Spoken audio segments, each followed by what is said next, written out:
மக்கள் நினச்சிக்கிடுவாங்க நாங்கள் தான் அரிசி விலையை கூட்டிக்கிட்டு இருக்கோம்னு சொல்லி. கவர்மெண்ட் சொல்லுது 220 தவிர 230 விற்கிறாங்க. எங்களுக்கு அந்த விலைக்கு அரிசி கிடைக்கல. இல்லை அரிசியில் நாங்கள் என்ன வியாபாரம் செய்கிறோம், நாங்கள் அரிசி உண்மைக்கே கைவிடுற ஐடியா தான். இப்போ எங்கள் கடைகளில் வந்து பாருங்கள் அரிசி இருக்குதானே, எங்களுக்கு விற்க இயலுமா? 1 லட்ச ரூபா தென்னை எங்களால் கட்ட இயலுமா? அரிசி இல்லைன்னா இது வரைக்கும் நஷ்டப்பட்டுக்கிட்டு தான் இருக்கோம். குழப்பத்தானே செய்கிறோம், வேறு ஒன்றும் செய்யலையே, நாங்கள் கொள்ளடிக்கலையே. நாங்கள் ஆர்ப்பாடு செய்ய காரணம் என்னென்னு கேட்டால், வருகிற பொங்கல் காலத்தில் எங்களுக்கு அரிசி தட்டுப்பாடு, பச்சரிசி இல்லை. மக்களுக்காக நாங்கள் அரிசியை கொண்டு கொடுக்க போனால் அரசாங்கம் சொல்லிட்டு எங்களுக்கு 30 ரூபா கொடுக்குது, 230 ரூபா கொடுக்க சொல்லி அந்த விலைக்கு எங்களுக்கு அரிசி கிடைக்கிறது இல்லை. இதனால் நாங்கள் மக்களை பயிற்சி கொள்ள வேண்டிய நிலைமை ஏற்பட்டுருக்கு. இதுக்கு அரசாங்கம் தான் நல்ல பதில் சொல்லணும். இன்றைக்கி கொழும்பில் ஹோல்சேல் கடைகளில் 290 சொல்கிறாங்க. நாங்கள் 290 ரூபா கொண்டு இங்கே எப்படி 230 ரூபா விற்கிறது? விற்கலாத நிலைமை. அதனால் இந்த அரிசி ஆகிறத விட்டுற நிலைமையில் இருக்கோம். அதுவும் மக்கள் நினச்சிக்கிடுவாங்க நாங்கள் தான் அரிசி விலையை கூட்டிக்கிட்டு இருக்கோம்னு சொல்லி. கவர்மெண்ட் சொல்லுது 220 தவிர 230 விற்கிறாங்க. எங்களுக்கு அந்த விலைக்கு அரிசி கிடைக்கல. பொங்கல் இப்போ முன்னுக்கு பொங்கல் வருது, நாளைக்கு இன்றைக்கி எங்கிட்டலாம் சம்பளம் போடுற நாள். அதனால் மக்களுக்கு அரிசி தட்டுப்பாடு. அப்படி இருக்கும்போது நாங்கள் 230 ரூபாய்க்கு அரிசி எப்படி கொடுக்குற? அரிசியில் கடவைகளில் இல்லை. இன்றைக்கி கொழும்புல அரிசி ஏற்றினோன்னு சொன்னால் 300 ரூபா ஆயிரம். இங்கே வந்து இறங்க கொள்ள நாங்கள் 310 ரூபா விற்கணும், 10 ரூபா வச்சு.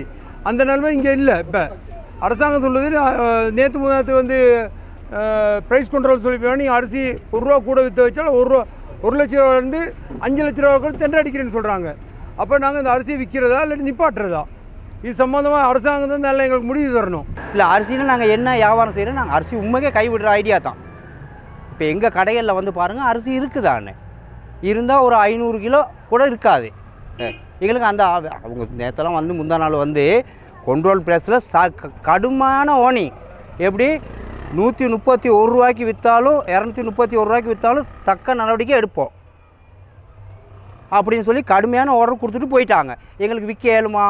1 லட்ச ரூபா தென்னை எங்களால் கட்ட இயலுமா? அரிசி இல்லைன்னா இது வரைக்கும் நஷ்டப்பட்டுக்கிட்டு தான் இருக்கோம். 255 ரூபாய்க்கு எடுத்து அரிசி 230 ரூபாய்க்கு விற்றோம். அப்போ அதில் எவ்வளோ நஷ்டம்னு மட்டும் பாருங்கள். அது வியாபாரம் அது. ஆளுங்க பிரச்சனை பண்ணுறாங்க தானே, 30 ரூபாய்க்கு விற்க சொல்கிறாங்க, நீங்கள் என்ன 40 ரூபா 30 ரூபாங்க 35 ரூபாங்கிறீங்க அப்படின்ட்டு. கொழும்புல 228 ரூபா 218 ரூபா போட்டு இங்கே நான் வர எவ்வளோ டிரான்ஸ்போர்ட்டை பாருங்கள். வர்றதுக்கு 240 ரூபா இங்கே கோஸ்ட் ஆகிடுது. அரிசி எங்களுக்கு நியாயமான விலை ஒன்று. எங்களுக்கு அரிசிக்கு 10 ரூபா சரி ஒரு கிலோவுக்கு வேணும், இருந்தால் தான் எங்களுக்கு கட்டுப்படி ஆகும். அரிசி வகை வந்து எல்லாருமே விலையேற்றம்னால எங்களுக்கு தட்டுப்பாடாக தான் கிடைக்கிது.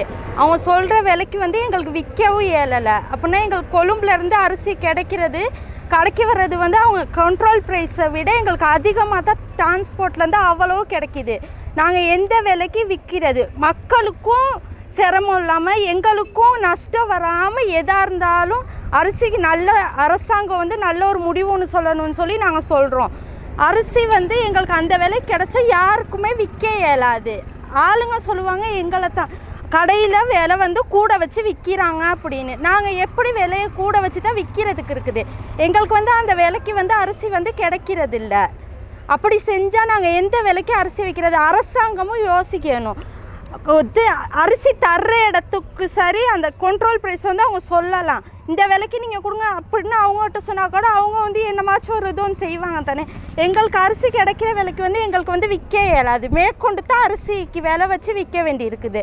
அரிசி அப்படியே கூட விலை வச்சு விற்றாலும் எங்களுக்கு வந்து தடை அடிக்கிறாங்க. 1 லட்ச ரூபா தடை அடிக்கும் போது நாங்கள் விற்கிற விலைக்கு நஷ்டப்பட்டு தான் மேலதிகமாக நாங்கள் 1 லட்ச ரூபாய்க்கு நஷ்டப்பட்டு தான் போகணும். அந்த விலைக்கு வந்து எங்களுக்கு அரிசி கிடைக்கிறது இல்லை.